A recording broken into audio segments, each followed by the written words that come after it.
एक बार फिर आप लोगों का स्वागत है explore the space YouTube channel पर। और आज हम जानेंगे कि इसरो का पीएसएलवी रॉकेट कैसे काम करता है। इसरो का पीएसएलवी रॉकेट अधिकतर लॉन्च में यूज होता है क्योंकि वो एक मीडियम साइज रॉकेट है और इस रॉकेट का पूरा नाम है polar satellite launch vehicle PSLV.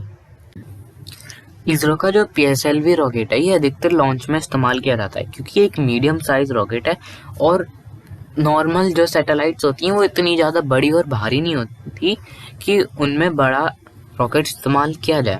ऐसा नहीं है कि इसरो के पास बड़े रॉकेट नहीं है, इसरो के पास बड़े रॉकेट हैं जैसे कि जीएसएलवी और जीएसएलवी मार्क 3।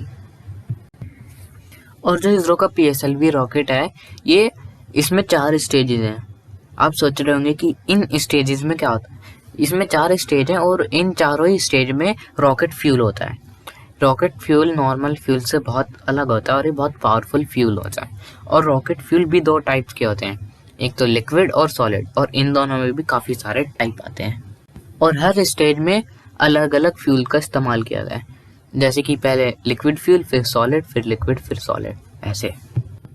आप में से बहुत लोग सोच रहे होंगे कि इसमें 4 स्टेज क्यों हैं जबकि हम चांद पर 3 स्टेजेस में पहुंच जाते हैं। इसमें 4 स्टेज इसलिए ताकि अगर कोई भारी बड़ा ऑब्जेक्ट हो और उसको दूर जाना हो तो इसलिए, और इसके स्टेजेस हट भी सकते हैं और लगा भी सकते हैं। इसमें ये बेनिफिट है कि जो इसके स्टेजेस होते हैं, अगर हमारा काम 3 स्टेज में हो जाएगा तो इसके स्टेजेस हट जाएगा। और अगर कोई भारी ऑब्जेक्ट हो और उसको ज़्यादा पावर की ज़रूरत है तो नीचे बूस्टर भी लग सकते हैं इस रॉकेट में। तो इसकी ये बड़ी बात है, ऐसा बहुत कम रॉकेट में होता है। पीएसएलवी रॉकेट का पहला लॉन्च हुआ था 20 सितंबर 1933 में और इस रॉकेट ने अभी तक 50 से ज़्यादा मिशंस कर चुके हैं और जो इसने मिशंस किया उसमें से लगभग 95% इसका सक्सेस रहा है। तो आप ये कह सकते हो ये जब भी लॉन्च होता है तो इसको सक्सेसफुल मिलती है, इसलिए इसरो इसको अधिकतर लॉन्च करता है। और पीएसएलवी रॉकेट ने एक रिकॉर्ड भी सेट किया है। 104 सैटेलाइट को इसने एक बार में भेज दिया था ऑर्बिट में, और अधिकतर जो सैटेलाइट थी वो इंडिया की नहीं थी, वो बाहर के देशों की थी। तो इसका मतलब जो ये रॉकेट है ये बाहर के देश जो होते हैं ऑर्गेनाइजेशन वो भी इसका इस्तेमाल करते हैं। और ऐसा इसलिए क्योंकि इस रॉकेट से अगर हम लॉन्च करवाते हैं तो इसकी कॉस्ट $28 मिलियन लगती है और ये इतनी ज़्यादा नहीं है। वैसे ये हमारे लिए बहुत ज़्यादा है, पर जो जैसे नासा है वो एक साल में $20 बिलियन स्पेंड करती है, 20 बिलियन, तो उनके हिसाब से तो ये काफ़ी कम होगी। और इसका लॉन्च भी अफोर्डेबल है क्योंकि जो बाकी जो रॉकेट हैं, एक स्पेस एक्स का जो रॉकेट्स होते हैं उनकी कॉस्ट $60 to $65 मिलियन लग जाती है। आपको एक बहुत अमेजिंग फैक्ट बताता हूँ। क्या आपको पता है कि इसरो की रैंक क्या आती है स्पेस ऑर्गेनाइजेशन में? ये तो पता होगा कि नासा की 1 है, पर इसरो की क्या है, क्या आपको पता है? अगर आपको पता है तो कमेंट सेक्शन में बता दो क्योंकि जल्दी मैं बताने वाला हूँ, और चीटिंग मत करना। इसरो की रैंक टॉप 6 में आती है, सोचिए टॉप 6 में।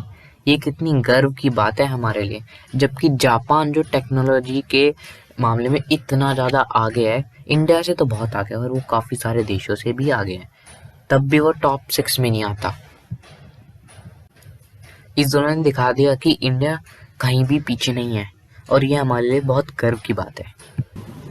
और अब बारी है इसरो से रिलेटेड काफ़ी सारे फैक्ट जानने की। क्या आप तैयार हैं? अगर नहीं है तो तैयार हो जाइए। और क्या आपको पता है कि इसरो का एनुअल बजट कितना है? मुझे लगता है कि आपको नहीं पता हो। इसरो का एनुअल बजट है $1.9 बिलियन। नासा के मुकाबले काफ़ी कम है, पर ये इंडिया के लिए बहुत है। हम इसी में इतना कुछ कुछ कर देते हैं, तो अगर हमारा नासा का जितना हो गया तो फिर नासा तो पीछे हो जाए। और क्या आपको पता है कि इसरो ने अब तक कितने मिशन कर लिए हैं? जान के हैरान हो जाएंगे क्योंकि इसरो ने अब तक 109 स्पेसक्राफ्ट मिशन की हैं जो अर्थ से बाहर गए हैं, और 77 लॉन्च मिशन किए हैं, और बहुत सारी मिशन की प्लानिंग चल रही है। और इसरो तो ये भी प्लान कर रहा है कि इंडिया का खुद का स्पेस स्टेशन हो सकता है, शायद ये 2050 तक हो जाए, हो सकता है ऐसा, या फिर हो सकता है ये और थोड़ा सा लेट हो जाए, या जल्दी भी आ सकता है ये। तो आज की वीडियो के लिए इतना काफ़ी है। मैं आपको मिलता हूँ अपनी अगली वीडियो में, और मेरी वीडियो देखने के लिए बहुत शुक्रिया।